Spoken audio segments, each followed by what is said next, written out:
Good morning, students of class 9. You are welcome back to the e-classes now. Pay attention. Today we are going to do democratic politics. So here you need to pay more attention in this subject. Now here there are altogether 8 points I have written over here in short. Now here there are many forms of government around the world. We can see there are many forms of government. Different types of governments are there. Some are democratic and some are non-democratic. Some of the governments are democratic, some of the governments are non-democratic. Now here, number 2, there are many similarities. Similarities means same. There are many similarities and differences between various governments. Similarities and dissimilarities.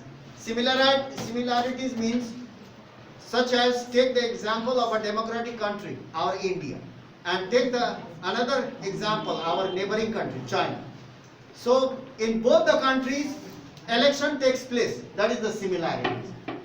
And differences, India is a democratic, China is not a pure democratic country because there only one political power is there, only one political group is there, that is Communist Party. In India, so many parties are there.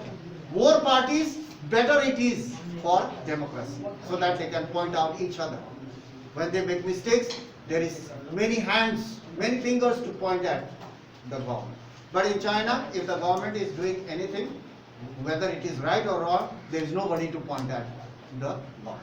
So you can see there are many similarities and differences between various governments around the world. Whether it is democratic or non-democratic, some of them qualities are similar, some are different. Now here number 3, the similarities are similarities, which you have learned in class 8, this definition. The similarities are people choose their leader. In China also people choose their leader, but they have no option. They have only one party, Communist Party. But in India we have a lot of options. Right? So the similarities are people choose their leader or representative. These leaders form the government, which you have learned in class 8.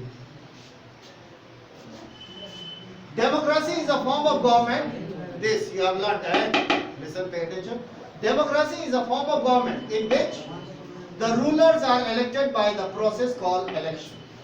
But this definition is not sufficient to describe a democratic government, because in a non-democratic government also their election takes place. The leaders are elected by the people, for the people and by the people. So, but here some more features should be learned.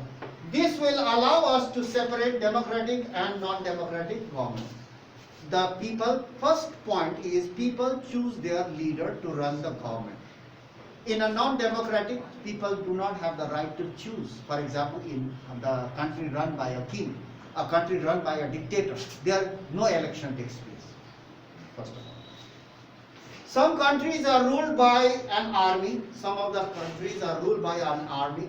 For example, in Pakistan, so many years the army ruled the country. In Myanmar, in Burma also, for many years the country was ruled by army. In Chile also, Pinochet ruled the country for many years. So in this way, some countries are ruled by an army who are not elected by the people. The army people are not elected by the people. So these type of countries are non-democratic. These type of countries are non-democratic, such as monarchy, dictatorship, army rule. These are not democratic because these leaders are not elected by the people. First point. Second, some countries are run by a single person. Some countries are run or looked after or governed by a single person or a king, dictator or a king. Dictator, you know that. He is all in all. Nobody can point at him whether he does right or wrong. Nobody can point. So, if anyone points, he will be executed. Executed means killed. So, or put behind bars.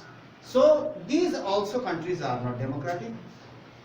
This definition, which you have already learned about, democracy is a form of government in which rulers or representatives, rulers are elected by the process called election. This definition is not sufficient, which you have already learned in class 8. To describe a democratic country, more features are needed. So that's what we are going to learn. What are the other features to describe a democratic country? So there are various features which we have to learn. So that's all for today. In our next class, we'll talk about some more features, and the chapter is all about that. So since it is a vast chapter, we will learn part by part. So that's all for today. Thank you for your attention as well as your presence in the class and for your attention as well. So that's all. Thank you very much.